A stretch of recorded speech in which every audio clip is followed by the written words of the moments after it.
déjà dit. Méfiez-vous des gens qui disent aimer le peuple, mais qui détestent tout ce que le peuple aime.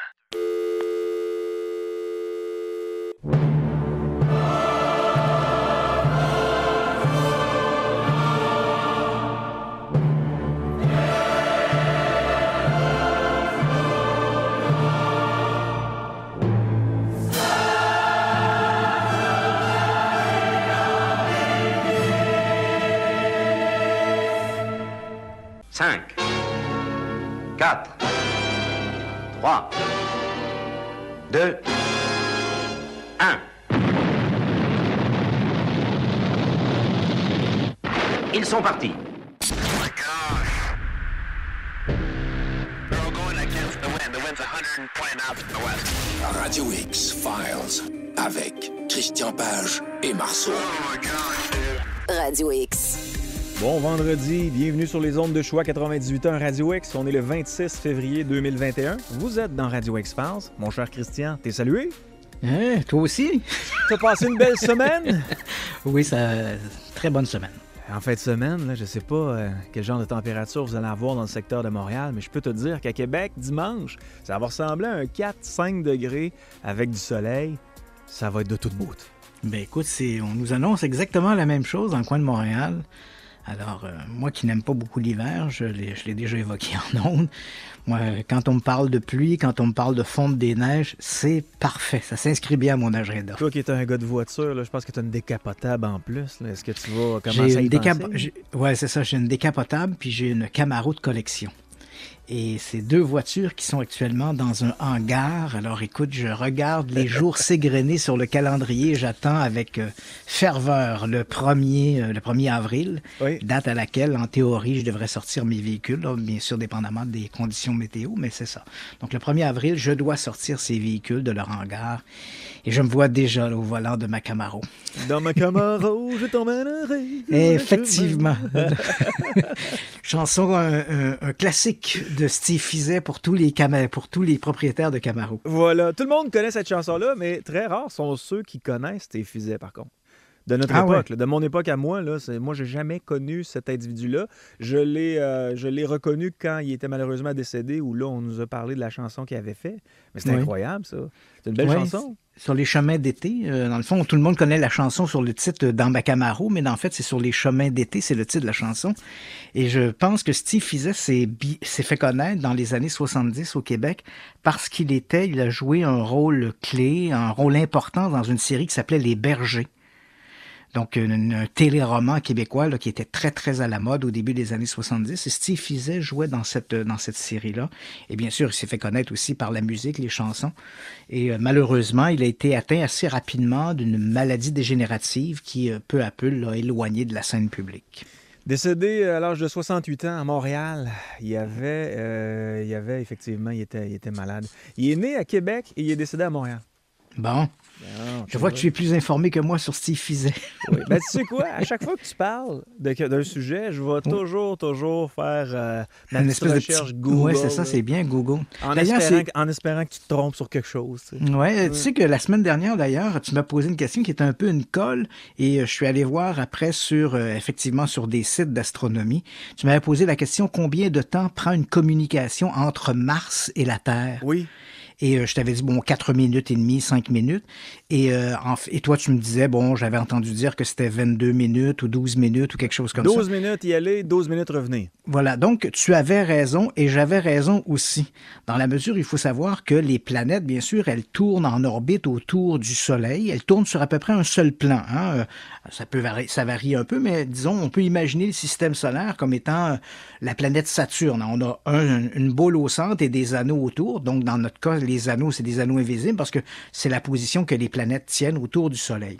Puis évidemment, c'est comme ces planètes-là ne tournent pas toutes à la même vitesse autour du Soleil. Hein. Le Mars, par exemple, ça il prend 2 ans à faire le tour du Soleil. La Terre, évidemment, 1 an.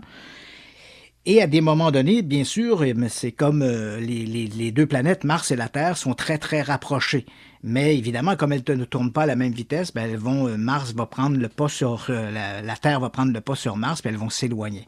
Donc, lorsqu'elles sont très proches, lorsqu'elles sont au point le plus proche, ça prend à peu près 5 minutes envoyer une communication sur Mars. Et pour le retour, ben, il faut également compter 5 minutes. Mais comme les planètes ne sont pas toujours à leur point le plus proche les unes des autres, lorsqu'elles sont le plus éloignées, donc lorsque la Terre est d'un côté du Soleil et Mars est de l'autre côté du Soleil, ben, si on imaginait une communication, ce qui dans le cas présent serait difficile parce que, bon, on ne peut pas passer à travers le Soleil, là, il faudrait des relais, mais si on pouvait imaginer une communication directe entre la Terre et Mars, il faudrait calculer à peu près 22 minutes pour un message pour y aller et 22 minutes pour en revenir. Donc là, on parlerait d'une communication dans les deux sens qui prendrait à peu près 45 minutes, voire même presque 1 heure. Donc, c'est un peu le contexte dans lequel on se trouve. Et au moment où, la semaine dernière, on parlait de ça, on parlait bien sûr de l'atterrissage réussi de Persévérance sur Mars, et tu étais dans le vrai. Donc, au moment où on se parle, Mars se trouve à une distance de la Terre qui prend à peu près 12 minutes pour transmettre une communication à l'aller et 12 minutes en revenir. Parce qu'on a déjà fait un appel sur la Lune, le président des États-Unis qui avait parlé avec Neil Armstrong, comment ça fonctionnait? Est-ce que c'était direct, la ligne? Pratiquement, parce que tu vois, la Lune, elle varie un peu, là, parce que la Lune, elle, évidemment, elle se déplace toujours en même temps que la Terre. Hein, elle tourne autour de la Terre. Donc, elle est toujours, c'est un peu comme un boulet autour de notre pied, on le traîne partout, là. Donc, évidemment, la Lune s'éloigne un peu de la Terre et elle se rapproche là, parce que son orbite n'est pas parfaitement circulaire autour de la Terre, mais on peut dire que sa distance moyenne est à peu près 350 000 km de la Terre. Et 350 000 km, c'est la distance que parcourent les ondes électromagnétiques ou la lumière en à peu près 1 seconde. Donc, il y avait un décalage lorsqu'il y avait des communications avec la Terre et la Lune. On avait un décalage d'à peu près 1 seconde et demie. Donc, quand le président Nixon s'est adressé aux astronautes sur la Lune via le téléphone de la Maison-Blanche relié par le central de la NASA, on avait à peu près 1 seconde de délai entre le moment où les astronautes recevaient la communication du président et le moment où le président avait avait entrepris son dialogue. C'est incroyable. Moi, quand je monte en Beauce puis j'arrive à Saint-Isidore, je perds le signal cellulaire. Incroyable. Oui, mais ça nous montre en même temps les distances énormes. Hein? On se dit, bon, la Lune, c'est 1 seconde et Mars, c'est 12 minutes. Ah ouais. Tu vois, là, bon, puis pourtant, la vitesse de la lumière, comme les ondes électromagnétiques qui se déplacent à la vitesse de la lumière, c'est quand même 300 000 km à la seconde. Et là, ici, on parle de 12 minutes. Donc, on voit les distances sont, sans faire un mauvais jeu de mots, ce sont des distances qui sont astronomiques hein, dans l'échelle spatiale. Parfait. Passons donc maintenant au sujet de la soirée. On va faire peur ce soir avec Amityville, la maison du diable. Oui, écoute, il y a 45 ans, pratiquement jour pour jour, débutait cette histoire qui va devenir, en fait, qui capitalisait au départ sur un fait divers qui était survenu 1 an plus tôt, donc une série de meurtres sur lesquels on reviendra. Mais donc, il y a 45 ans, débutait dans la presse cette histoire de maison hantée à Amityville qui va devenir la plus célèbre histoire de fantômes du 20e siècle. Et aujourd'hui, donc, on compte, écoute, techniquement, là, il y a 11 films commerciaux qui ont exploité l'histoire d'Amityville, mais si on compte également les petits films à petit budget qui ont directement passé là, en vidéo et qui ne sont pas passés par le circuit des films au cinéma ou à la télévision, on parle de 21 films qui ont récupéré l'histoire d'Amityville. Donc des suites plus ou moins bien réussies qui reprenaient ces événements de hantise. Et aujourd'hui encore, 45 ans plus tard, les avis sont très partagés par rapport à cette histoire d'Amityville. Certains sceptiques disent « tout ça a été purement inventé du début à la fin pour faire un coup d'argent ». Et bien sûr, il y a les gens qui croient que l'histoire d'Amityville est foncièrement une histoire vraie. C'est une histoire que je connais bien pour m'être penché beaucoup sur cette histoire-là, avoir enquêté à maintes reprises sur des événements. J'ai eu la chance, au milieu des années 80, de visiter la dite maison, alors que les propriétaires étaient le couple Cromarty. Et j'avais réussi cet exploit-là parce que j'avais été introduit par un journaliste local, Joel Martin, que j'ai fait découvrir d'ailleurs aux téléspectateurs lors de mon émission L'Enquêteur du Paranormal en 2017. On a fait un spécial Amityville et j'avais retrouvé Joel Martin.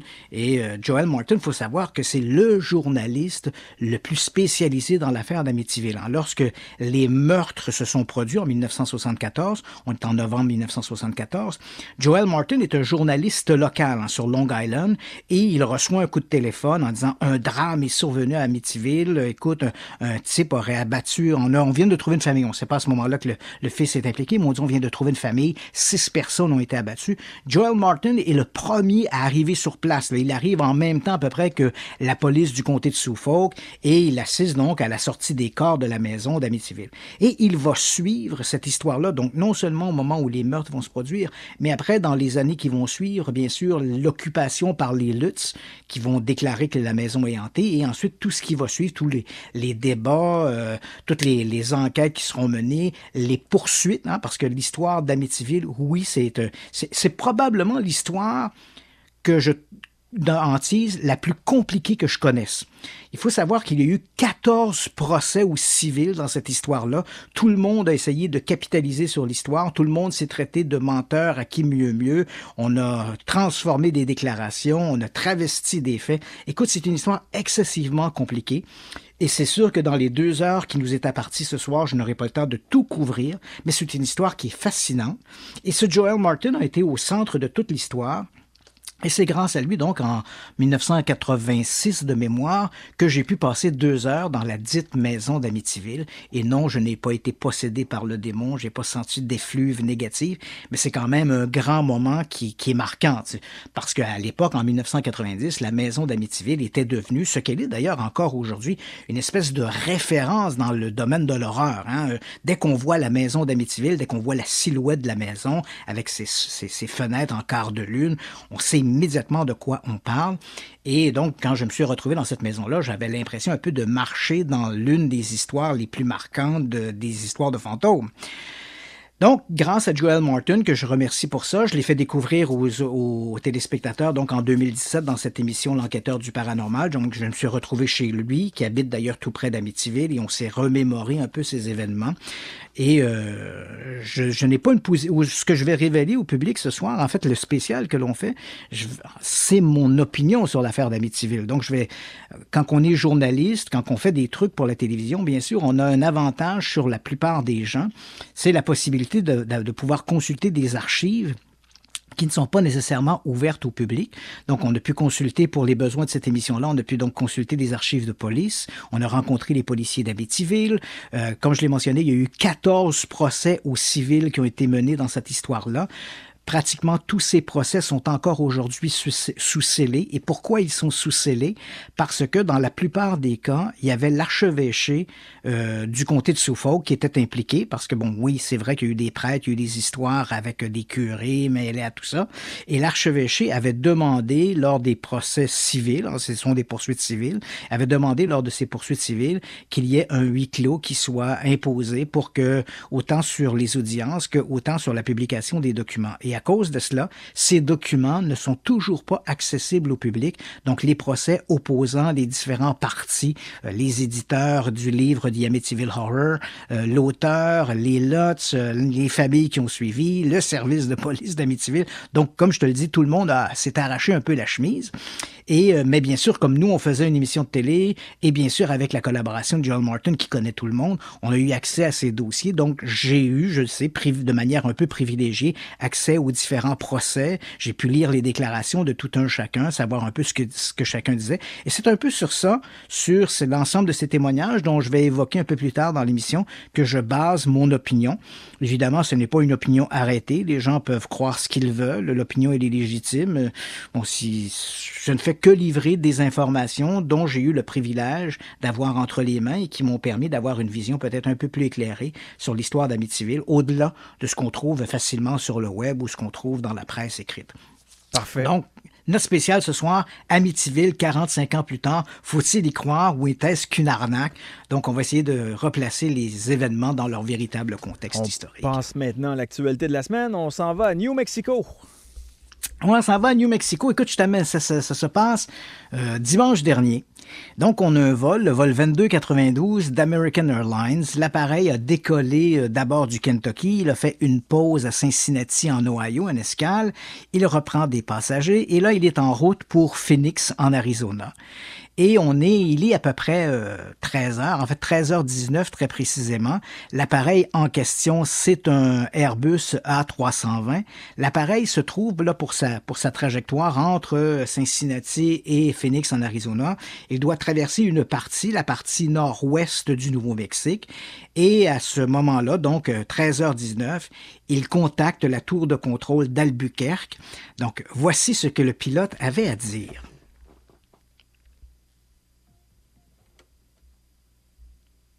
Go right over the top of us.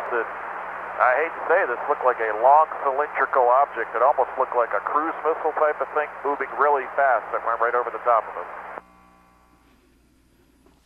Donc, on a manqué un petit peu le début, mais le pilote demandait est-ce qu'on a une cible dans notre secteur? Parce qu'il dit ça m'écoeure un peu de vous dire ça, mais on observe un objet blanchâtre, cylindrique, qui ressemble un peu à un missile cruise qui se déplace au-dessus de nous à très, très haute vitesse.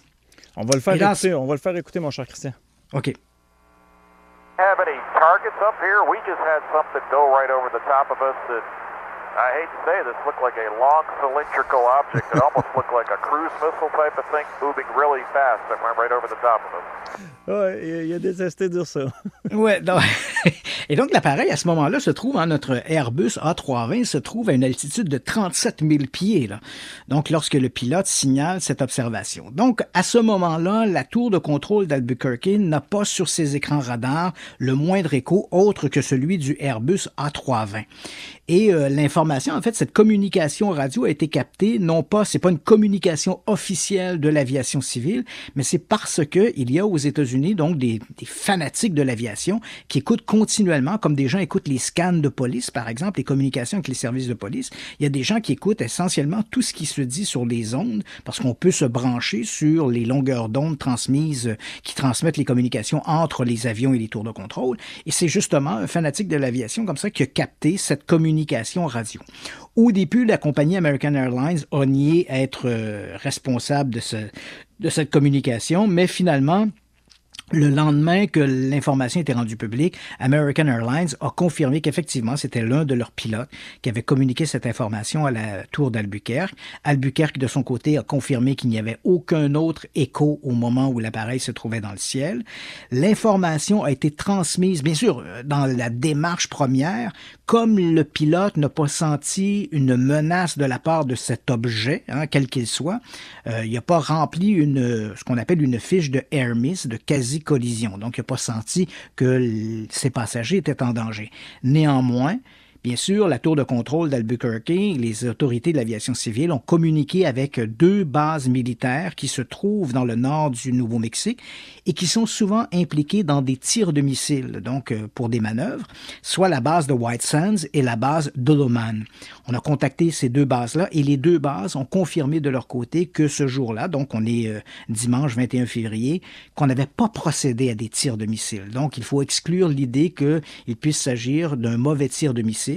Et qui plus est, dans les 2 cas, les bases militaires ont confirmé que lorsqu'ils procédaient à ce genre de tir de missile, ils ne tiraient pas, bien sûr, leur cible n'était pas le secteur, le vecteur, à l'endroit où se trouvait l'avion, parce qu'on sait bien que ce sont des corridors de l'aviation civile, et les autorités militaires, lors de manœuvres, utilisent des corridors qui sont spécifiquement dédiés à des manœuvres militaires. Donc, ça, il faut regarder ailleurs. C'était pas un tir de missile ami provenant d'une base militaire au sol. Donc, l'information a été relayée au FBI. D'ailleurs, si on adresse aujourd'hui une demande à l'American Airlines pour avoir plus d'informations sur l'observation des pilotes, il nous renvoie directement au FBI parce que, bien sûr, le FBI s'assure de la sécurité intérieure. Et comme on ne sait pas quelle était la nature de cet objet, bien évidemment, on peut se poser la question, est-ce qu'il aurait pu s'agir d'un missile tiré par des forces forces ennemies, mais à l'intérieur du pays, qui seraient déjà installées aux États-Unis. Ouais. On a pensé aussi à la possibilité d'un drone, mais il faut bien savoir qu'un drone à 37 000 pieds d'altitude, c'est peu probable. Ça ne peut être qu'un drone qui serait manipulé avec une technologie militaire. On comprend que si tu vas, par exemple, dans un magasin, une quincaillerie, puis tu en vas t'acheter un drone, il ne volera pas à 37 000 pieds. Donc, il faut vraiment penser à un drone de haute technologie. Donc, ou bien il pourrait s'agir d'un drone d'une force militaire ou paramilitaire aux États-Unis, ou bien il pourrait aussi s'agir d'une confusion, parce qu'il faut faire attention, On a souvent parlé ensemble, on a dans la culture populaire, on a ce qu'on appelle un préjugé favorable. On a toujours l'idée que si une observation est rapportée par un pilote ou si elle est rapportée par un policier, c'est une observation qui sera plus concrète que si c'est une observation qui est rapportée par un simple manœuvre. On a l'impression que ces gens-là sont de meilleurs observateurs. Ce qui est faux. On le sait dans le domaine des sciences cognitives, à partir du moment où on ne sait pas ce que l'on observe, toutes nos interprétations, tant sur la vitesse, le déplacement, l'altitude, tout ça, que l'on soit pilote, que l'on soit policier ou qu'on soit un employé dans un magasin de restauration rapide, tous les témoignages se valent. On ne sait pas ce qu'on observe. Donc ici, il est clair que c'est le copilote, en fait, qui contacte la tour d'Albuquerque. Il est clair que l'équipage ne sait pas ce qu'il observe. Donc, comme il ne sait pas ce qu'il observe, quand il dit « l'objet va très, très vite, puis il passe au-dessus de nous », on peut se questionner, même si ce sont des pilotes, que voient-ils réellement? Est-ce que, comme ils ne savent pas ce qu'ils voient, l'objet est-il réellement beaucoup au-dessus d'eux ou est-ce qu'il est tout près d'eux? Et s'il est tout près d'eux, à ce moment-là, il n'y a pas besoin de se déplacer très rapidement pour donner une impression qu'il vole rapidement. Donc, il y a tout ce débat-là sur lequel on pourrait se pencher. Donc, que voient exactement les pilotes? Et il faut faire attention pour ne pas tomber dans cette idée du préjugé favorable, parce qu'on sait que ça ne tient pas la route. Peut-être que les pilotes observaient un autre appareil, un autre avion, mais à ce moment-là, il n'apparaissait pas sur les écrans radars. Peut-être que l'avion était beaucoup plus loin que eux pensaient qu'il était. Donc, il y a des éléments là-dedans qu'on doit tenir en compte. Mais au moment où on se parle, Yannick, aujourd'hui, vendredi, on est le 26 février, on n'a pas l'explication. On ne sait pas ce que c'est. Donc, ça reste un objet volant non identifié, sans pour autant impliquer qu'il s'agissait d'un engin extraterrestre, ce qui n'est pas exclu, bien sûr, mais pour l'instant, on est en présence vraiment d'un phénomène aérien non identifié, la nouvelle appellation, un PAN, et on doit attendre ce que les autorités, si enquête il y a, quelles seront la position des autorités par rapport à ça. Toujours dans les actualités de la semaine, on parle des débris possibles de l'avion d'Amelia Earhart. Oui, un grand mystère historique. On en a parlé à plusieurs reprises de cette Amelia Earhart. Donc, je rappelle aux gens un peu de qui il s'agit. C'est une héroïne de l'histoire de l'aviation américaine. Donc, on doit reculer aux années 30, aux années 20, lorsque l'aviation était en plein développement et que les pilotes étaient perçus comme des espèces d'héros nationaux. Et voilà qu'on a cette femme, Amelia Earhart, qui va s'imposer dans son monde, dans un monde qui est presque essentiellement un monde d'hommes. Et elle va réussir des exploits de vitesse, de rapidité, d'altitude en avion. Et voilà qu'en 1937, elle annonce un projet qui n'a jamais été tenté, c'est-à-dire faire le tour du monde à bord d'un avion. Donc, évidemment, il y aura des escales. On ne peut pas faire le tour du monde d'une manière d'un seul coup d'aile, mais on doit y avoir des escales. Mais quand même, à ce moment-là, on s'interroge, est-ce qu'il est possible de faire le tour du monde avec un avion? Donc, elle détermine un itinéraire et elle décolle. On est en 1937. Elle décolle avec à son bord un copilote, Fred Noonan, et l'avion est un appareil, un Lockheed Electra, et l'appareil a été transformé littéralement en réservoir de carburant volant parce que, bien sûr, c'est l'élément essentiel pour pouvoir assurer le succès d'un vol semblable. Et voilà que le 2 juillet 1937, elle est à La Haye, en Nouvelle-Guinée, et elle a pratiquement terminé, c'est la dernière phase du trajet. Elle doit rejoindre une île dans le Pacifique Sud qui s'appelle l'île Howland. Il y a un bateau de la Navy américaine qui mouille dans les eaux tout près de l'île Howland. Donc, on envoie des signaux de fumée, des signaux lumineux, donc pour guider, parce que l'île Howland, c'est un petit atoll. C'est vraiment une espèce de grain de sable au milieu de l'océan. Donc, elle doit se poser là. On a construit une espèce de piste d'atterrissage de fortune. L'appareil doit se poser, se ravitailler en carburant et ensuite regagner les îles Hawaï. Et ça sera la dernière phase du trajet. Quelque chose va clocher durant cette envolée. Donc, au moment où elle décolle de La Haye, tout semble bien aller.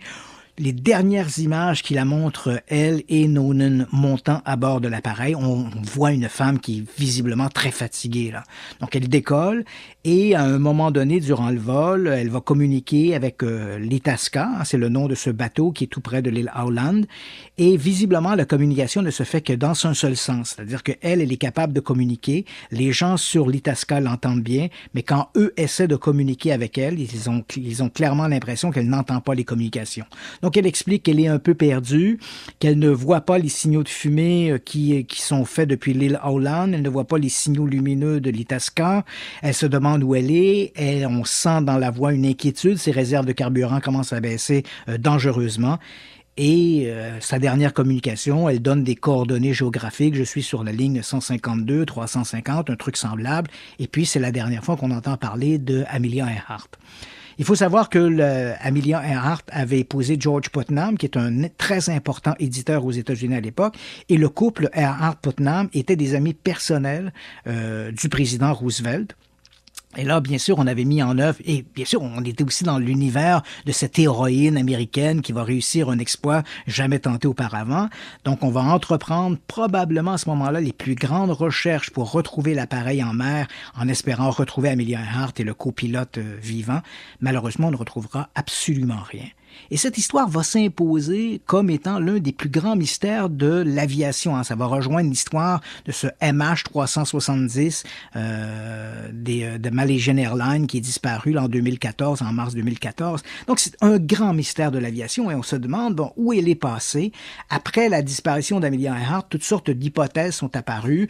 Comme l'appareil est disparu au-dessus du Pacifique Sud et c'était une époque où les Japonais occupaient de nombreuses îles, on était à la veille de la Seconde Guerre mondiale, on a beaucoup spéculé, est-ce que l'avion serait tombé entre les mains des Japonais? Est-ce que Noonan et Earhart auraient été capturés, exécutés comme des espions?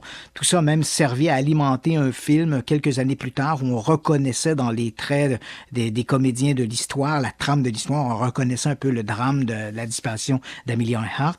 Mais peu à peu, ce qui va s'imposer, comme parmi les nombreuses hypothèses, c'est que Amelia Earhart, voyant ses réserves de carburant diminuer, aurait tenté un amérissage tout près d'un petit atoll inhabité qu'on appelle l'île de Nikumaroro. Et à ce moment-là, cette hypothèse va s'imposer, qui plus est qu'en 1940, dans une tentative par les Britanniques de coloniser l'île par des Polynésiens, on va trouver des ossements, et des ossements qui seront envoyés éventuellement pour identification aux îles Fidji. On est quand même en 1940, là, Yannick, c'est pas la médecine légale de cette époque, n'est pas la médecine légale d'aujourd'hui. Et en 1940, ils vont identifier ces ossements-là comme étant ceux probablement d'un homme de type européen. Donc, ça reste là. Malheureusement, on perd les os durant la Deuxième Guerre mondiale. Ces os qui étaient gardés dans une boîte vont disparaître. En se repenchant sur les rapports d'autopsie, les rapports du médecin légiste de l'époque, on n'est pas convaincu que c'était des os d'un homme. Il aurait pu s'agir aussi des os d'une femme et la longueur des os pourrait suggérer une femme de la taille d'Amelia Earhart.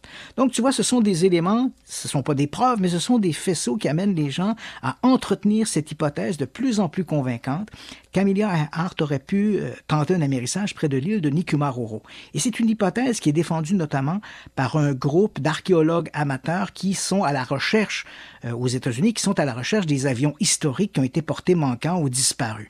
Ce groupe s'appelle le groupe Tiger. Et depuis, je te dirais, le milieu des années 1980, ils ont mené plusieurs expéditions sur l'île de Nikumaroro, qui, encore une fois, je le rappelle, qui est une île inhabitée. Ils ont essayé de trouver des éléments qui prouveraient l'hypothèse qu'Amelia Earhart aurait pu se poser sur l'île. Ils n'ont pas réussi à trouver quelque chose de définitif, mais dans les années 90, au début des années 90, ils ont trouvé un morceau d'aluminium. Et c'est là que notre histoire arrive avec notre actualité du jour. Ils ont trouvé un morceau d'aluminium. Et à l'époque, quand on a comparé, on s'est posé la question, est-ce qu'il pourrait s'agir d'un débris provenant de l'avion d'Amelia Earhart?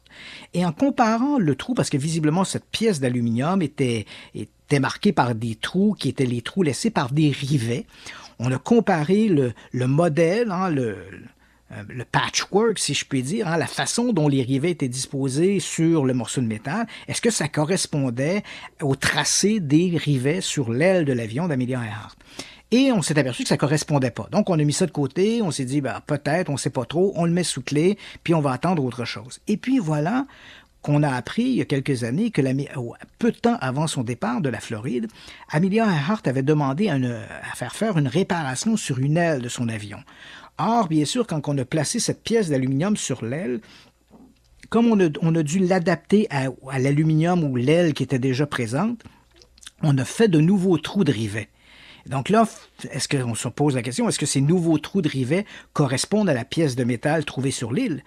Mais comment le savoir de manière définitive? Alors là, on apprend qu'il y a eu une entente entre le groupe Tiger, qui sont les propriétaires de la pièce de métal, et le Centre des sciences en radiologie et en ingénierie de l'Université de Pennsylvanie. Ces gens-là, ce qu'ils proposent de faire, c'est de prendre la pièce d'aluminium en question, la bombarder de neutrons, et en faisant ça, on va obtenir une espèce d'empreinte digitale de cette pièce d'aluminium. Parce que si on va dans des fonderies, quel que soit l'aluminium qu'on va couler, chaque lot d'aluminium aura une empreinte digitale très précise, qui sera très significative de ce lot-là en particulier. Donc, en comparant l'empreinte digitale de la pièce de métal trouvée sur l'île, en la comparant à d'autres pièces de métal provenant du même lot, parce qu'on sait que ces feuilles de métal ont été utilisées à d'autres réparations dans le domaine de l'aviation. Okay. Certains de ces avions-là sont encore aujourd'hui dans des musées. Donc, si on compare cette empreinte-là à celle d'autres avions sur d'autres pièces de métal que l'on sait provenir du même lot, on aura à ce moment-là la certitude ou la quasi-certitude que la pièce de métal retrouvée sur l'île de Nikumaroro provenait bel et bien de l'avion d'Amelia Earhart. Intéressant. Oui, d'ailleurs, je tiens à te souligner qu'en 2019, la dernière tentative pour retrouver l'avion d'Amelia Earhart remonte à 2019. Et à ce moment-là, encore une fois, on a notre groupe Tiger qui se trouve sur l'île. Ils ont été rejoints à ce moment-là par le légendaire Robert Ballard, qui est un océanographe de l'Institut océanographique de Woodhouse, au Massachusetts. Et Robert Ballard, il est connu dans le monde entier parce que c'est lui qui a trouvé en 1985 l'épave du Titanic. C'est lui qui, quelques années plus tard, a trouvé l'épave du cuirassé allemand Bismarck. Alors, tu comprends, si quelqu'un était en mesure, qui possède la technologie pour retrouver des épaves, c'est bien Robert Ballard. Donc, il a rejoint l'équipe Tiger en 2019 autour de l'île de Nikumaroro. Ils ont exploré les fonds marins. Il faut savoir qu'on ne peut pas imaginer on ne s'attend pas à retrouver l'avion d'Amelia Earhart posé au fond de la mer avec ses deux ailes. Tu comprends, comme on l'imagine dans des films. Ça se peut que ça soit magané. Oui, c'est sûr que l'aluminium dans des eaux chaudes et salées, c'est entièrement désagrégé.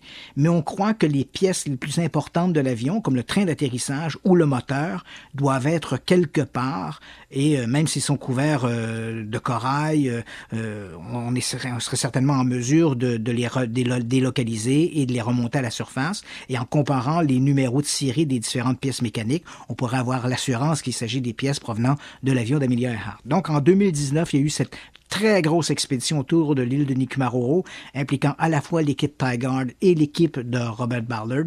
Malheureusement, ils n'ont rien trouvé. Ça ne veut pas dire que l'appareil n'est pas là, mais on n'a rien trouvé. Et là, bien sûr, il y a maintenant cette annonce-là de l'analyse de la pièce métallique trouvée sur l'île en 1991 qui pourrait relancer un peu les recherches sur où se trouve l'avion d'Amelia Earhart. 18h33. Après la pause, on parle d'Amityville, la maison du diable. Radio X Files avec Christian Page et Marceau. Radio X. En ce vendredi, on aurait pu choisir cette thématique pour l'Halloween, mais non, on a décidé de parler d'Amityville. On va faire peur pareil. J'espère qu'il n'y aura pas de coït à la fin, par exemple. Non, t'en auras pas de coït, là. Oh, que tu vas être content. On te watch. D'ailleurs, je viens de mettre sur la page de Radio X-Files la photo de Joel Martin. Je te disais, le journaliste qui, grâce à lui, j'ai pu visiter la maison, tout ça. Oui. Et j'ai mis la dernière photo que j'ai prise de la maison, c'était en 2017. Donc, j'ai mis une photo de la maison en 2017, dont à quoi elle ressemblait. D'ailleurs, il faut que tu saches, Yannick, que les nouveaux propriétaires de la maison, qui ont acheté la maison en 2017, eux sont tellement à cran par rapport à cette histoire-là que si tu vas ou si les auditeurs font l'exercice, l'adresse de la maison aujourd'hui, c'est le 108 Ocean Avenue à Amityville. Si vous entrez dans Google Maps et vous utilisez la fonction Google Earth et vous entrez 108 Ocean Avenue à Amityville, que vous le fassiez par Google Maps ou que vous le fassiez par Google Earth, vous allez vous retrouver devant une photo floutée. Ah oui? Donc, on voit les maisons... Rappelle-moi l'adresse. 108 Ocean Avenue, 108. à Amityville. Et là, tu vas arriver, la page, tu vois la maison à gauche, la maison à droite, mais la maison, le 108, elle est complètement floutée. Hein? Je ne sais pas comment on s'y prend pour faire flouter sa résidence sur Google Maps, mais visiblement, les propriétaires n'entendent pas à rire avec cette histoire-là. Je ne suis pas tout à fait d'accord avec ça, parce que je me dis, bon, écoute, t'achètes, c'est l'une des 5 maisons les plus célèbres du monde. Donc, si t'achètes cette maison-là, faut bien que tu t'attendes qu'il va y avoir des curieux qui vont de temps à autre arrêter devant la maison, prendre des photos. C'est un peu comme si quelqu'un achète la maison d'Elvis à Graceland. Ben, il faut bien qu'il s'attende à un moment donné qu'il y aura des curieux qui vont aller là. Si tu veux une maison éloignée, que personne ne vient, la solitude et la tranquillité, c'est peut-être pas la meilleure maison à acheter. Quoi qu'il en soit, si les gens font l'exercice, vous allez voir le 108 Ocean Avenue, il est flouté. Donc, j'ai mis une photo à quoi ressemble la maison, une photo de Joel Martin. Et donc, j'ai préparé également une capsule qui raconte l'histoire telle qu'on la trouve généralement dans les médias. Donc, l'histoire des meurtres. Et parce que c'est 2 histoires en une, l'affaire d'Amityville, et c'est ça qui la rend probablement plus intéressante que les autres histoires de fantômes. Donc, on a une histoire très dramatique qui s'est produite en 1974, qu'on a appelée l'affaire La tuerie des Féaux, et ensuite les histoires de hantise qui l'ont accompagnée. Alors, sans plus tarder, voici l'histoire d'Amityville. C'est à cause de la maison, le 112 Ocean Avenue. T'es un pervers, tu me suis dans la rue là ou quoi? Non? La maison te dit quelque chose? Comment tu sais où j'habite? Tout le monde sait où t'habites. En 1974, la maison a poussé Ronnie DeFeo à assassiner toute sa famille. Nous avons trouvé 6 membres d'une même famille, tous abattus. Pourquoi t'as rien dit pour la maison? C'est qu'une histoire de fantôme, tu sais, légende urbaine. Cette maison va être bonne pour James. Tu me manques vachement.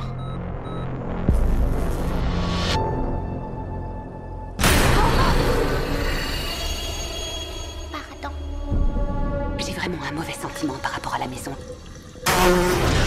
Rien d'effrayant ne s'y est passé depuis maintenant 40 ans. 40 ans, c'est un chiffre très significatif dans la Bible. La région fut en paix pendant 40 ans. Peut-être que la force maléfique s'empare de quelqu'un tous les 40 ans. C'est cette maison, elle est uniquement vouée au mal. Il y a une chambre en bas à la cave. J'ai vraiment un mauvais sentiment par rapport à la maison. Je crois qu'elle a une influence néfaste sur James.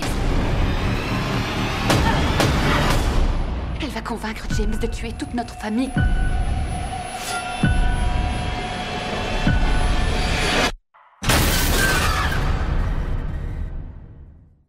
Radio X Files avec Christian Page et Marceau. Radio X. De doux frissons, je te dirais. De doux frissons. La bande-annonce qu'on était supposé faire entendre avant la dernière pause, là, Ouais. ça valait la peine de la repasser, Christian. Merci de nous l'avoir remis. Puis, je me pose une question, Christian. La deuxième famille, c'est la première famille qui s'est établie après le drame. Je veux dire, quand tu arrives dans cette maison-là et tu entends une voix gutturale de personne, tu sais, il n'y a personne dans la maison, tu entends une voix gutturale qui dit « Foutez le camp! » Ouais, va-t'en! Bon, mon premier réflexe, Christian, ce serait effectivement de sacrer mon camp. Je resterais pas là. Écoute, Yannick, c'est une histoire qui est très, très complexe. Hein, et je me suis posé la question, OK, on commence par quoi? Comment on va décanter ça? Donc, commençons d'abord par l'événement lui-même, qui est le fait divers qui va alimenter, qui va être à la base, en fait, de cette histoire-là. D'ailleurs, tu as fait entendre, on vient juste d'entendre la bande-annonce du dernier film commercial, pas le dernier film qui a été fait sur Amityville, parce qu'il y a des films à petit budget qui ont été tournés presque en amateur, mais le dernier film commercial, en 2017, c'était Amityville, The Awakening, Le Réveil, et c'est la bande-annonce qu'on vient de tout juste d'entendre. Donc, la bande-annonce insiste beaucoup. Hein, au début, oui, en 1974, Ronald DeFeo a abattu toute sa famille. Donc, c'est ce fait divers qui est une valeur ajoutée à l'histoire d'Amityville. Et tu comprends que dans ce cas-là, il n'y a pas de doute. Là. On n'est pas dans un univers de spéculation. Si tu verrais, si tu pas vrai. Il y a effectivement, le 13 novembre 1974, Ronald DeFeo Jr. a abattu les 6 membres de sa famille. Donc, ça, ici, on est en présence d'un fait divers tout à fait bien établi. Donc, commençons par ce fait divers. On va essayer de le décanter parce qu'il a son importance dans l'histoire à suivre. Donc, on peut se demander, bon, qu'est-ce qui a poussé Ronald DeFeo à abattre sa famille? Est-ce que c'est le diable? Son avocat, Walter Weber, avait donné une version à un moment donné devant le tribunal en disant Ronald s'est réveillé. Il y avait une espèce de main gantée qui aurait tendu l'arme, la Marlin calibre 35, en lui disant « Abat ta famille ». Et là, Ronald se serait lancé dans cette espèce de folie meurtrière. Tout ça, c'est un peu du pipeau. Hein? On comprend que Ronald DeFeo joue sa vie sur cette histoire de procès. Donc, l'avocat William Weber va tenter à peu près n'importe quoi pour disculper son client, le faire passer pour fou et n'importe quoi. Dans les faits, ce que Gerard Sullivan, qui était le procureur, ce qu'il a clairement démontré, c'est que la motivation derrière les meurtres est une assurance-vie de 200 000 $. Et on parle de 200 000 $ en argent de 1970. Là. Donc, 200 000 $ qui revenaient à la famille restante s'il y avait des décès des parents. Donc, Ronald devient le seul héritier de ces 200 000 $. Et selon Maître Sullivan, c'était la motivation première de Ronald DeFeo. C'est vrai qu'il y avait énormément d'animosité entre lui et son père. À plusieurs reprises, il avait dit à des amis « je vais l'abattre à un moment donné ». Il accusait son père de le molester, lui et sa sœur plus âgée, Dawn, une sœur de 18 ans, donc l'aînée des filles, si je puis dire. Donc il disait « mon père nous bat, moi et ma sœur, et puis il bat ma mère également, c'est un homme violent, puis à un moment donné, je vais lui régler son compte ». Donc à plusieurs reprises, il avait évoqué ça. Donc il y avait bien sûr cette animosité. Pourquoi a-t-il tué les autres membres de la famille? On peut se poser la question, est-ce que c'était réellement la motivation du 200 000 $? Lui-même, Ronald, ne le sait pas trop. Hein. On a ses aveux. Il explique qu'il a tué tous les membres de sa famille. Il dit, tout ça s'est passé très vite et à partir du moment où il a tiré les premiers coups de feu, il a été incapable de s'arrêter. Les meurtres, les 6 meurtres qui sont produits dans la maison, se sont produits sur une période d'à peu près, le carnage a duré à peu près 2 minutes. Donc, à partir du moment où il commence à tirer avec sa bolt action, sa carabine à verrou, il éjecte les douilles une après l'autre et puis il passe d'une pièce à une autre et il abat tout le monde. Les gens se sont posé la question, qui aiment le mystère se sont dit, et puis c'est revenu également durant les minutes du procès, comment se fait-il que personne ne se soit réveillé? Parce que tous les gens ont été retrouvés couchés sur le ventre, ils avaient tous été abattus dans le dos. Et j'ai vu les photos des scènes de crime, et dans le cas de Don DeFeo en particulier, le carnage a été, en tout cas les ravages, parce que quand on regarde les autres photos, on a l'impression, par exemple, quand tu vois les parents, ils sont couchés dans leur lit, tu vois simplement au milieu de leur dos la tache de sang laissée par les coups de feu. Mais dans le cas de Don DeFeo, il a littéralement arraché la moitié du visage avec une balle, là, alors que sa petite sœur, Allison, elle a été atteinte derrière la tête, mais en tout cas, moi, les photos que j'ai vues de la scène de crime, on la voyait de face et ça paraissait pas trop. C'est-à-dire que, bien sûr, il y avait du sang un peu partout, mais les dommages n'étaient pas autant marquants que dans le cas de Don DeFeo. Donc, pourquoi a-t-il abattu les autres membres de la famille? Il dit, ben voilà, à partir du moment où j'ai commencé à tirer, je suis incapable de m'arrêter, je passe de chambre en chambre et je les abats tous et ça prend à peu près 2 minutes de faire ça. Ils sont tous retrouvés dans leur lit, donc on se dit, mais ils auraient dû se réveiller avec le bruit de l'arme à feu. Et les voisins auraient dû entendre quelque chose. Cette histoire-là est assez rapidement, on aime bien entretenir ça dans le mystère d'Amityville, mais très rapidement, dans l'enquête policière et durant le procès, cette question, elle est répondue. Hein. Les gens, probablement, on sait que Don DeFeo s'est réveillé, puisque Ronald dit, je l'ai rencontré dans l'escalier, je lui ai dit, t'inquiète pas, retourne te coucher, puis j'ai cru que c'était un rôdeur, j'ai tiré un coup de feu, puis s'il y avait un rôdeur, il est parti, elle remonte dans la chambre. Donc, elle a été réveillée par les coups de feu. Ses parents, comme ils tirent à partir du pied du lit, il y a une espèce de controverse. Là. Comment a-t-il tiré? Il y a certains qui disent, selon les médecins légistes, puis il y a une incertitude, est-ce qu'il a tiré une première balle? Il y a 2 hypothèses. Ou bien il tire 2 balles sur son père, pointe la carabine ensuite vers sa mère et tire 2 balles. Une autre version du légiste, c'est qu'il aurait pu tirer une première balle sur son père, sa mère se réveille, il la tire à son tour, ensuite il s'approche, il fait un pas en direction du lit, il tire une 2e balle à son père, une 2e balle à sa mère. Il y a une espèce d'incertitude sur la séquence des balles tirées sur les parents. Mais néanmoins, ça s'est fait tellement vite que le temps que Louise DeFeo s'ouvre les yeux, elle a été éclaboussée par la balle qui venait d'atteindre son mari et le temps de réfléchir à ce qui se passait, elle a été atteinte une 2e fois.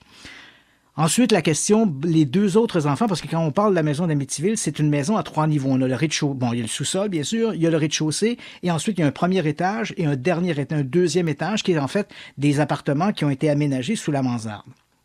Donc, dans le cas quand on parle du premier étage, il y a la chambre où Ronald et la chambre de télévision, si je peux dire, où Ronald écoutait son film. La chambre à côté est celle des parents, donc il va monter au dernier étage, prendre sa carabine, redescendre, abattre les parents. Face à la chambre des parents, il y a la chambre d'Allison, donc qu'il va abattre, et ensuite la chambre de ses frères. De ces 3 chambres-là, une seule donne sur la rue, avant, et c'est la chambre des 2 garçons. Il y a des voisins qui ont dit vers 3 heures du matin, on entendait le chien des DeFeo qui jappait. Probablement que le chien a servi un peu à couvrir les détonations, et en particulier les détonations de la chambre avant qui donnait sur la rue. Quant aux autres meurtres, les balles ont été tirées à partir des chambres qui donnent vers l'arrière de la maison. Il faut savoir que derrière la maison, on a la rivière Amityville. Donc, il n'y a pas d'habitants, il n'y a pas personne qui est là. Donc, il n'est pas si mystérieux que ça qu'on n'ait pas entendu les coups de feu de l'extérieur. Il n'est pas interdit que les enfants du premier étage, ceux qui étaient tout près de la chambre des parents, il n'est pas interdit qu'ils se soient réveillés.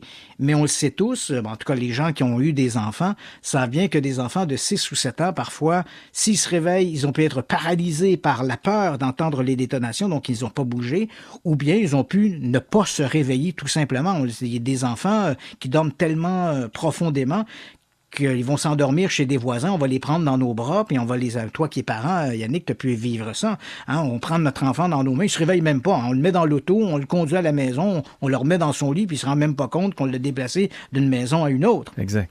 Donc, il est possible que les enfants se soient même pas réveillés au bruit des premières détonations. Don DeFeo, on le sait, elle s'est réveillée, Ronald l'a expliqué. Donc, on a les aveux de Ronald. On explique assez bien comment la situation s'est déroulée au moment des événements. Le médecin légiste, les rapports d'autopsie sur les victimes montrent clairement qu'elles n'avaient pas été droguées, parce qu'à un moment donné, il y a des gens qui ont évoqué l'hypothèse que Ronald les avait peut-être drogués ou étaient peut-être soumis à quelques situation mystérieuse. Non, ces gens-là n'avaient aucune substance dans leur corps, donc visiblement, ils étaient tous en parfaite santé et ils auraient pu bien sûr réagir, mais comme je l'ai expliqué, l'événement s'est passé tellement rapidement qu'aucun d'entre eux n'a pu réagir. Dans les faits, à partir du moment où il est condamné à 125 ans de prison, Ronald DeFeo devient éligible à une libération conditionnelle en 1999, donc il y a maintenant pratiquement 22 ans. Pourquoi n'a-t-il pas été libéré? Et là, on arrive un peu dans le nœud du problème. D'abord, à partir du moment où il est condamné, Ronald DeFeo va très peu se confier aux médias. Bien sûr, lorsqu'on va entendre parler de l'histoire de la maison hantée, les médias veulent avoir des entrevues avec Ronald. Il va se confier à quelques journalistes, mais il reste très avare de commentaires. Mais dans ce qu'il dit, entre autres, il faut retenir qu'il mentionne que toutes ces histoires de voix, de fantômes et tout ça, ça c'était de la foutaise. Il dit ça, c'est William Weber, qui était mon avocat, qui a voulu qu'on plaide la folie. Donc, plus on racontait des histoires énormes, bien évidemment, plus j'avais de chances de gagner sur ce terrain-là. Mais il dit, il n'y a jamais eu de fantômes à Amityville. En tout cas, moi, je n'en ai jamais vu. En revanche, il dit que la vraie histoire, il a accusé sa sœur Dawn DeFeo. J'ai expliqué dans la capsule pourquoi il aurait fait ça.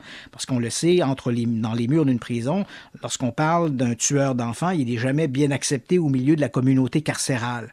Donc, dans le cas de Ronald DeFeo, s'il accuse sa sœur Dawn d'avoir tué les enfants, ben, il amoindrit un peu son rôle dans cette tuerie. Mais Ronald DeFeo a dit aussi, la vraie histoire d'Amityville, c'est pas des fantômes, c'est autre chose, et je ne l'ai jamais dit. Hein? Donc, il y a toujours on peut entretenir le mystère autour de ça. Et c'est probablement ce qui lui a valu de ne jamais être admissible à une libération conditionnelle. Parce qu'on le sait, dans le cas d'une libération conditionnelle, il faut que le criminel, l'assassin, fasse preuve d'un certain remords, hein, qu'il reconnaisse sa responsabilité, ce que Ronald DeFeo n'a jamais fait. À toutes les fois, il est passé devant le jury, si je puis dire, des libérations conditionnelles, devant la commission des libérations conditionnelles, il a toujours accusé les autres. C'est jamais lui, c'est les autres. Il y a une histoire qu'on n'a pas racontée, c'est la mafia, c'est ci, c'est ça. Alors que les rapports policiers sont clairs, et d'autant plus qu'on a ses aveux 48 heures après les événements, il était seul, il n'y avait personne d'autre dans la maison, ce n'est que lui. Mais comme il refuse d'admettre ça, il est toujours en train d'entretenir une espèce de mystère autour de cette histoire-là. Bien sûr, toutes ces demandes de libération conditionnelle ont été refusées. La prochaine, il aura 70 ans, c'est prévu pour juillet 2021. Donc, dans à peu près 5 mois, il pourra à nouveau faire une demande devant la Commission des libérations conditionnelles. Mais s'il maintient toujours le même discours de « c'est les autres », j'ai bien l'impression qu'il va demeurer en prison. Il est incarcéré aujourd'hui au centre correctionnel de Sullivan, qui se trouve à Fallsburg, dans l'État de New York. Au départ, il a été incarcéré à la prison de Dannemora, qui est tout près de la frontière entre le Canada et New York. Ensuite, il a été transféré à Greenhaven, et là, maintenant, il est à Fallsburg, au centre correctionnel de Sullivan. Donc, voilà pour Ronald DeFeo. On peut éclipser, dans son cas, l'histoire des possessions, des voix, de l'aveu même de l'assassin. Tout ça n'a joué aucun rôle dans la tuerie d'Amityville. On passe maintenant aux Lutz. Les Lutz, ce sont ceux qui vont rendre cette histoire-là célèbre en disant, bon voilà, la maison est hantée. Je te le dis tout de suite, Yannick, l'histoire telle qu'il la raconte est un mensonge. Donc ça, on s'entend tous là-dessus, c'est une histoire inventée. Ça ne s'est pas passé comme ça. Et là, on peut se poser la question, est-ce qu'il y a quelque chose qui s'est passé ou est-ce qu'il n'y a rien qui s'est passé? Mais une chose est certaine, l'histoire qu'il raconte aux médias, c'est une histoire inventée. Et là, on va essayer de la décanter plus profondément. Donc d'abord, le couple en lui-même, Kathy et George Lutz, sont tous les deux décédés aujourd'hui. Elle est décédée en 2004, lui est décédé en 2006. Quant aux 3 enfants, c'était les enfants de Kathy Lutz, Christopher, Daniel, au cours des dernières années, ils ont un peu parlé des événements d'Amityville. Tous les deux disent que ces événements-là étaient bien réels, qu'ils ont été témoins de phénomènes étranges et mystérieux. Ils ont vu des fenêtres s'ouvrir, des portes qui se fermaient, s'ouvraient, des meubles qui se déplaçaient.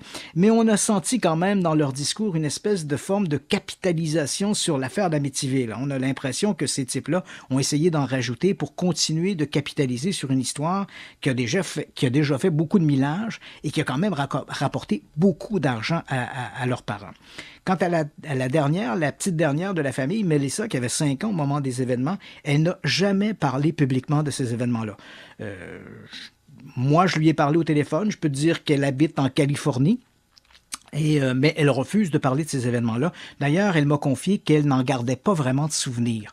Elle se rappelle d'une espèce de brouhaha de cette époque-là, c'était un peu chaotique, mais elle n'a pas vraiment de souvenirs des manifestations qui se sont produites au 112 Ocean Avenue. Mais elle dit, si mes frères disent qu'ils s'en rappellent, c'est eux qui en parlent. Moi, je n'ai pas l'intention de me retrouver sous les feux de la rampe pour parler de cette histoire-là. Donc, parlons des Lutz eux-mêmes. Ils vont occuper ce 112 Ocean Avenue du 18 décembre 1975 au 14 janvier 1976.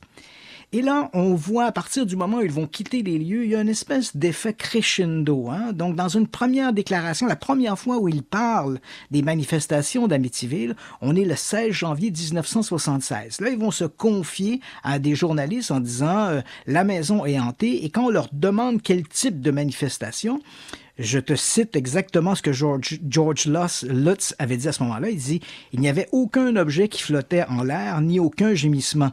Nous sommes partis simplement parce que nous craignions pour notre sécurité. » Donc, tu vois, on est loin des portes qui s'ouvrent, qui se ferment, des portes arrachées, du fameux cochon Judy qui court un peu partout dans la neige autour de la maison. Il dit bien, il y avait pas grand-chose. C'est simplement qu'on avait une espèce de sentiment d'inquiétude, une oppression, et on craignait pour notre sécurité. Et 6 semaines plus tard, dans une autre entrevue qu'il va accorder à des journaux locaux, le même George Lutz dit, il parle de meubles qui bougent tout seuls, d'une porte du hangar à bateau qui pesait 100 kilos, qui aurait été littéralement arraché de ses gonds, que sa fille aurait vu une espèce de cochon fantôme, que le lendemain, il aurait trouvé des empreintes de sabots dans la neige. Et c'est assez amusant parce que pour la date qu'il donne, on est à ce moment-là, je me rappelle pas le 10 ou le 12 janvier, quand il dit que cet événement-là s'est produit. Et je me rappelle avoir vérifié cette information-là et avoir découvert que ce jour-là, il n'y avait aucune neige au sol à Amityville. Il y avait eu une période de redoux au cours des derniers jours. Il n'y avait aucune trace, il n'y avait aucune neige au sol. Donc, quand George Lutz dit, bon, ben, j'ai vu dans la neige des empreintes de sabots, ben, c'est sûr qu'il raconte n'importe quoi. Donc, on voit, il y a une espèce de crescendo qui se fait autour de cette histoire-là. C'est cette histoire réellement qui sera reprise dans le livre de Jay Hansen, qui est présenté comme Amityville, la maison du diable, et là, on la présente comme étant une histoire vraie. Mais quand on parle à Jay Hansen, qui est décédé maintenant, mais quand on lui posait la question, Hansen a avoué candidement qu'il n'avait jamais rencontré les Lutz pour écrire le livre, que les Lutz lui avaient simplement remis des cassettes audio où ils racontaient leurs expériences, et que lui-même avait brodé un peu autour de ces histoires-là que les Lutz racontaient. Donc, déjà, les Lutz en rajoutent, et là, tu as un Jay Hansen qui, pour faire un meilleur livre, plus captivant, en rajoute à son tour. Et là, c'est à partir de là que l'histoire va beaucoup se gâcher dans la mesure où là, tout le monde, les Lutz ont l'impression qu'ils sont les pères de l'histoire d'Amityville, et qu'à toutes les fois où des gens parlent d'Amityville ou que le nom Amityville est évoqué, ils ont l'impression que les gens leur sont redevables. Alors là, arrivent les espèces de procès et c'est interminable.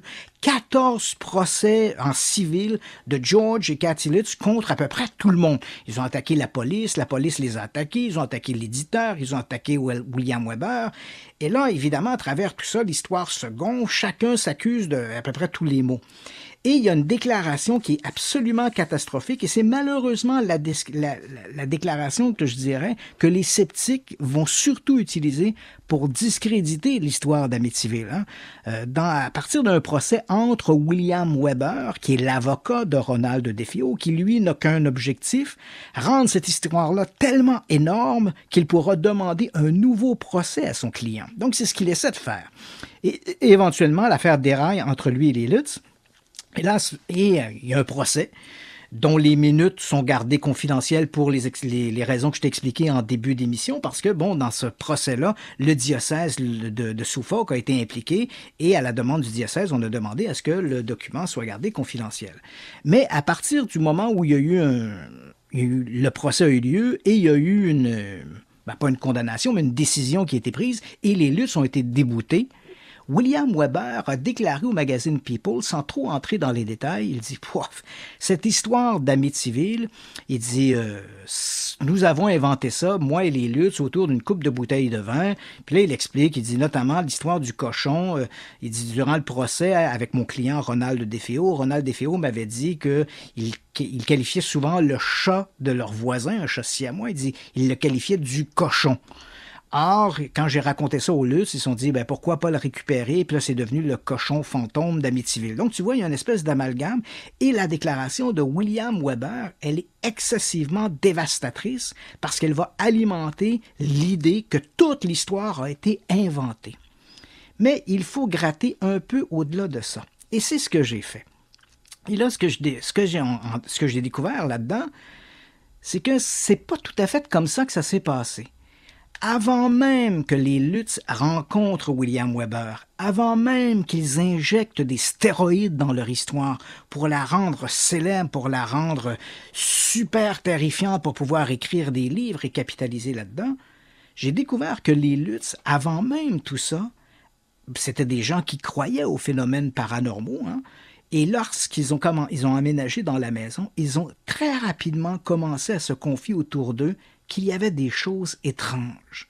D'ailleurs, ce même William Weber, qui dit « On a inventé cette histoire-là autour d'une coupe de bouteilles de vin », ce qu'il ne dit pas, c'est que dans les minutes du procès qu'il a opposé aux Lutz, c'est le cas New York 78 C119, il y a une déclaration de William Weber où il dit, lorsque le juge lui demande « Quand vous avez rencontré les Lutz, est-ce que vous avez pensé à inventer une histoire de fantôme? » Et Weber dit, et j'ai les minutes du procès entre les mains, il dit « Non, les Lutz parlaient déjà de choses étranges. » Il dit principalement, et là je te le cite textuellement, il dit principalement, ils disaient avoir souffert de changements qui les avaient affectés eux et leurs enfants durant le temps où ils vivaient dans la maison. Des comportements qu'ils n'arrivaient pas à expliquer et qu'ils attribuaient à des forces présentes dans la maison. Donc tu vois, avant même toute cette histoire-là, les Lutz avaient quand même l'impression qu'il y avait quelque chose de bizarre dans la maison. Ça ne veut pas dire que c'était vrai. Peut-être l'ont-ils imaginé. Tu l'as mentionné tantôt, tu emménages dans une maison où il y a eu 6 meurtres plus tôt. Tu crois aux phénomènes paranormaux. Ben, très rapidement, les marches se mettent à craquer, c'est une grande maison, le vent qui s'engouffre dans les entretoits, tu peux te mettre à imaginer n'importe quoi. Et comme les enfants qui sont en bas âge vivent autour d'eux, ben il est possible que les enfants ont été contaminés ce que les parents croyaient. J'ai parlé avec une certaine Seth Purdy, qui travaillait aux archives d'Amityville. Et elle m'a confié qu'en 1976, alors que les Lutz étaient dans la maison, donc on est en janvier 1976, donc avant toutes les histoires de livres, de romans, de ci, de ça, de films, avant que tout ça arrive, les Lutz viennent tout juste d'emménager dans la maison et ils se présentent à la Société d'histoire d'Amityville, où elle travaille, Sue Purdy travaille à cet endroit-là, et les Lutz arrivent et elle me raconte, elle dit, ils m'ont demandé si on avait des archives sur la maison d'Amityville, le 112 Ocean Avenue. D'ailleurs, soit dit en passant, la maison n'a jamais été construite sur un ancien cimetière indien, tout ça. Ça, c'est de la foutaise. Donc, elle dit, voilà, ils arrivent et ils me demandent si on a l'historique de la maison et ils lui disent spontanément, on pense que la maison est hantée. Donc là, on est bien avant toutes ces histoires de livres, de films. Donc les Lutz disent, on a l'impression que la maison est hantée.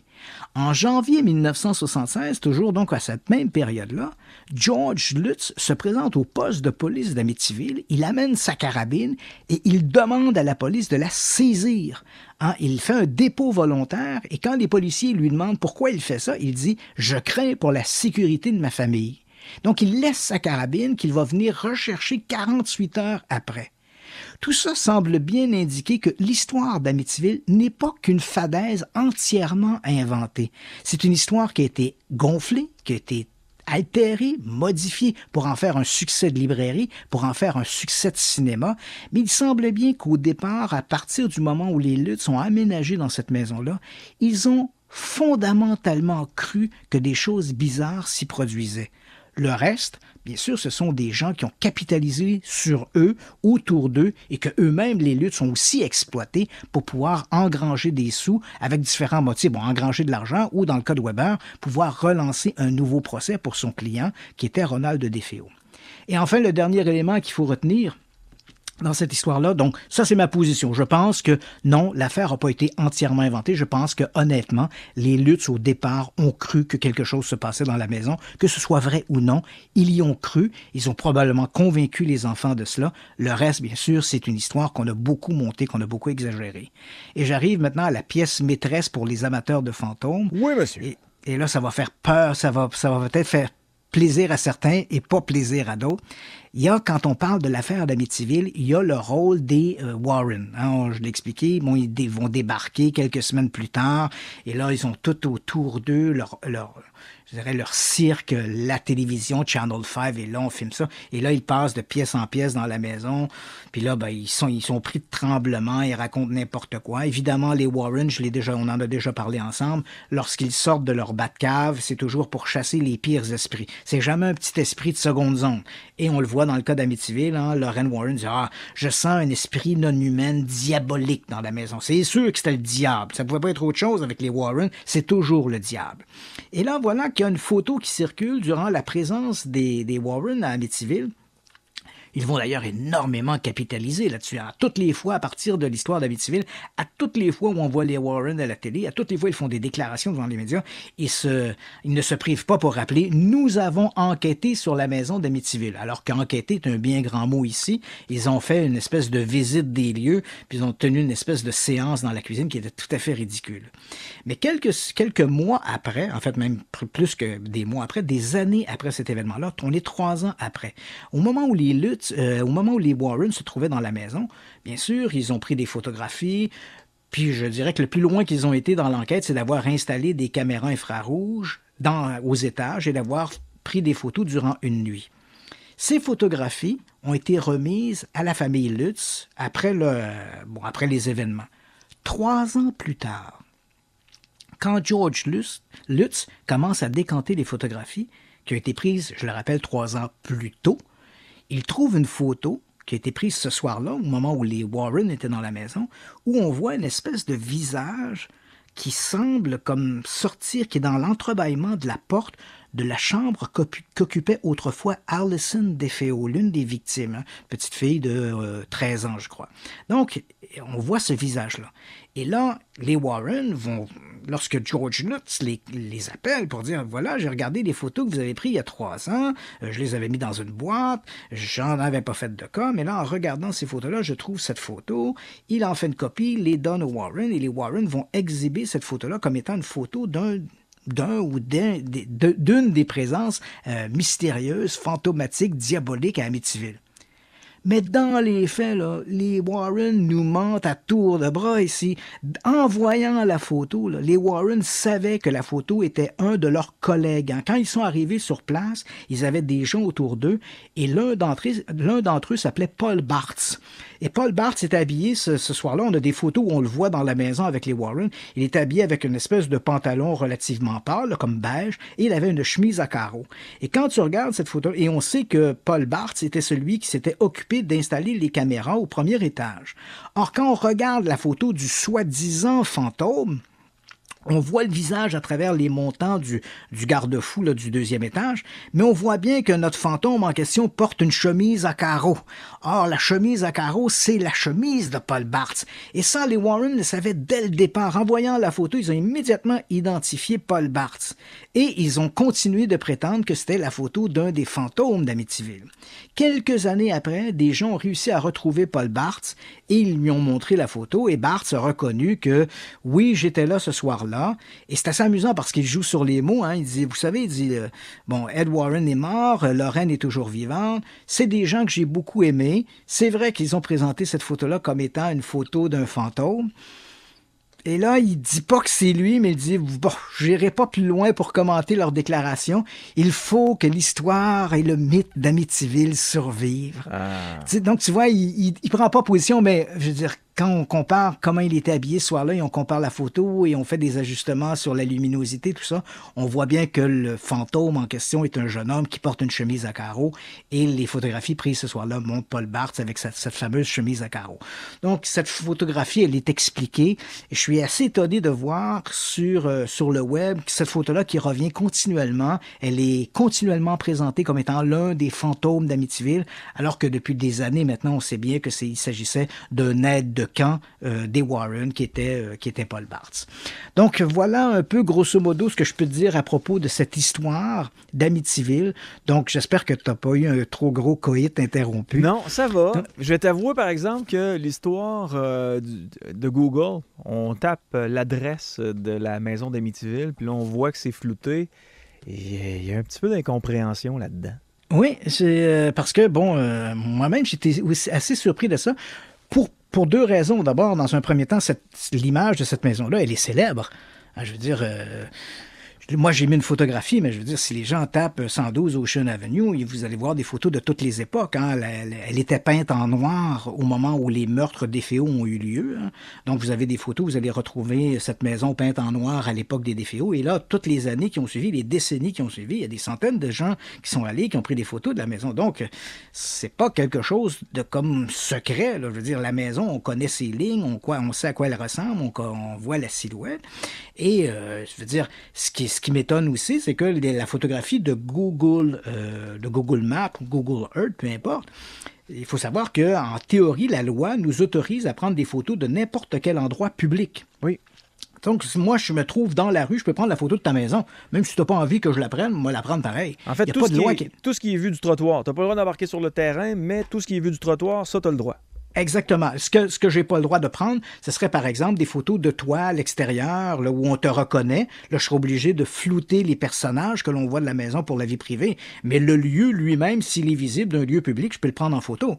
À moins que ce soit une installation militaire secrète ou un truc comme ça. Donc, il doit y avoir des raisons. C'est pourquoi je me suis étonné de ça quand on rentre Google Maps 112, 108 Ocean Avenue, puis on a une maison qui est floutée. Je me dis, ben non, écoute, c'est pas une base militaire secrète. De quelle façon le type a-t-il réussi à faire flouter sa maison en communiquant avec Google et quels ont été ses arguments? Bon, je l'ignore.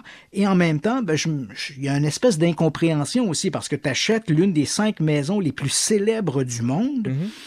Bien sûr, tu dois bien t'attendre que des gens vont se rendre sur place, vont prendre des photos. C'est devenu une espèce d'icône, cette histoire de maison d'Amityville. Et même si les fenêtres en quart de lune ont été remplacées par des fenêtres carrées, comme on le voit sur les photos que j'ai mis, je veux dire, on reconnaît la forme, là, la toiture, la maison. D'ailleurs, le terrain était tellement étroit que la maison a été construite de côté. Donc, c'est les fameuses fenêtres en quart de lune. C'est pas la façade de la maison, c'est le côté de la maison. Puis elle est visible également si tu te promènes en bateau du côté sur la rivière Amityville. Tu vas voir l'autre façade de la maison. C'est quand même un peu surprenant, cette façon de flouer la photo. Il y a une espèce d'incompréhension, c'est sûr, par rapport à ça. Est-ce que les nouveaux propriétaires, c'est des questions des auditeurs, mon cher Christian, là, est-ce que les nouveaux propriétaires ont accordé des entrevues ou ont participé à des documentaires concernant cette maison-là? Non, d'ailleurs, c'est assez amusant. Hein, quand on regarde l'historique de la maison, il y a eu peut-être 7-8 propriétaires de la maison. Donc, les DFO, eux, vont l'acheter en 1965 et bon, la maison va être vendue par la succession après les meurtres, donc elle est vendue en 1975. C'est là que les Lutz l'achètent, eux, en décembre 75. Ils vont en être propriétaires jusqu'à l'été 76, même s'ils quittent en janvier 76. La maison reste leur propriété jusqu'à l'été 76. Elle va être récupérée par la banque jusqu'en 1977 et là, elle sera vendue à un couple, James et Barbara Cromartie, qui vont l'habiter pendant 10 ans, de 1977 à 1987. Et c'est durant l'occupation de Barbara et de James Cromartie que moi, j'ai pu visiter la maison grâce à l'intervention de Joel Martin. Ensuite, la maison va être revendue. Elle va devenir la propriété des O'Neill. Elle va être la propriété d'un type qui s'appelle Brian Wilson de 1997 à 2010. Et je mentionne Brian Wilson parce que non, ce n'est pas l'un des membres des Beach Boys. Hein, c'est simplement un homonyme.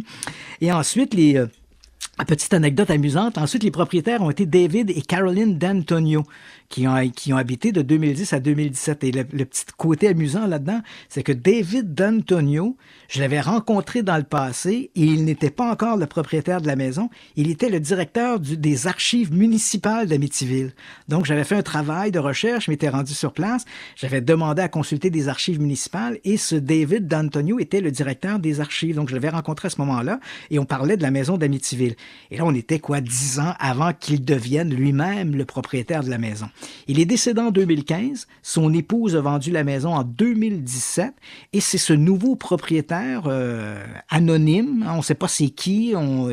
J'ai essayé de retrouver des registres pour essayer de retrouver son nom. Je ne l'ai pas. Quand on avait tourné notre émission, Enquêteur du paranormal, il venait tout juste d'acheter sa maison. Donc, on ne connaît pas son identité. Et il est toujours, lui, le propriétaire. Il n'a accordé aucune entrevue. On ne connaît pas son identité. Et il n'est pas très, comme je t'ai dit, il n'est pas très chaud à ce que des touristes débarquent, ne serait-ce que sur le trottoir devant la maison et se mettent à prendre des photographies. On en a fait l'expérience en 2017 quand on a tourné l'Enquêteur du paranormal. Je peux pas dire que l'équipe a été bien accueillie, même si on était sur le trottoir à filmer les lieux. Là. Donc, c'est agaçant. Je peux comprendre que ce soit agaçant pour le propriétaire. C'est agaçant aussi pour la communauté locale de voir continuellement des télévisions, des gens prendre des photos. Mais encore une fois, il faut quand même considérer que c'est l'une des maisons les plus célèbres du monde. Il faut bien s'attendre à ce que des gens, des curieux, débarquent sur place pour prendre des photographies ou filmer les lieux. On aurait dû acheter ça, toi puis moi. Oui, c'est ça. La maison, d'ailleurs, quand elle était au départ, les premiers propriétaires, quand ils l'ont fait construire, la construction de la maison a coûté 12 000 $. Là, on est dans les années 20, là, quand même. Ouais. Bon, la maison va coûter 12 000 $. Quand les Cromartie vont l'acheter, là, en 1977, bon, les Lutz, on le sait, ils l'ont payé 80 000 $, même si l'évaluation municipale était à 160, 170 000. Ils la payent 80 000 à cause, justement, des meurtres. Crois-le ou non, quand les Cromartie vont l'acheter, ils l'achètent de la succession, hein, donc de la succession bancaire. Hein, la maison a été reprise par la banque et donc la banque leur revend à peu près pour le prix des taxes municipales et crois-le ou non, ils l'ont payé 35 000 $.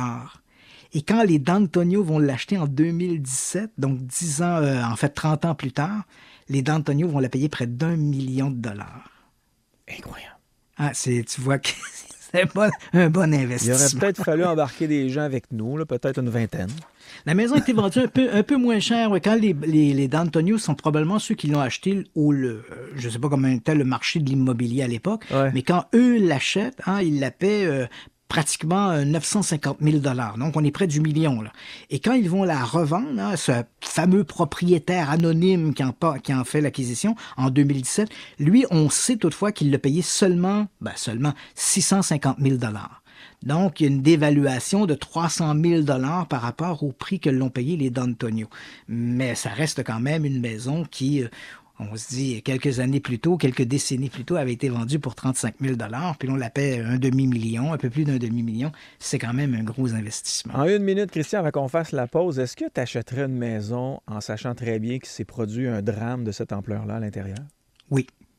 Ah, sans hésitation. Moi, écoute, quand je me déplaçais pour des voyages, quand j'étais en tournage, j'allais toujours, je m'assurais d'avoir la chambre où un meurtre avait eu lieu, où il y avait des histoires de fantômes, des histoires tout à fait sordides.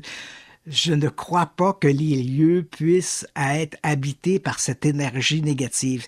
L'énergie négative, c'est nous, c'est les gens qui font des gestes tout à fait monstrueux, mais c'est pas les lieux en soi. T'sais. Donc, oui, écoute, moi, quand j'ai visité la maison d'Amityville, j'ai tripé. Je me disais, wow, je passais de pièce en pièce en me disant, ici, c'était la chambre de Ronnie, ici, c'était la chambre de Don DeFeo. Et après ça, je me rappelle, il y a quelques années, on avait fait un spécial pour la télévision, un spécial sur Lizzie Borden. On avait loué la maison de Lizzie Borden qui avait assassiné ses parents à coups de hache. Écoute, je dormais dans la chambre des parents qui avaient été assassinés.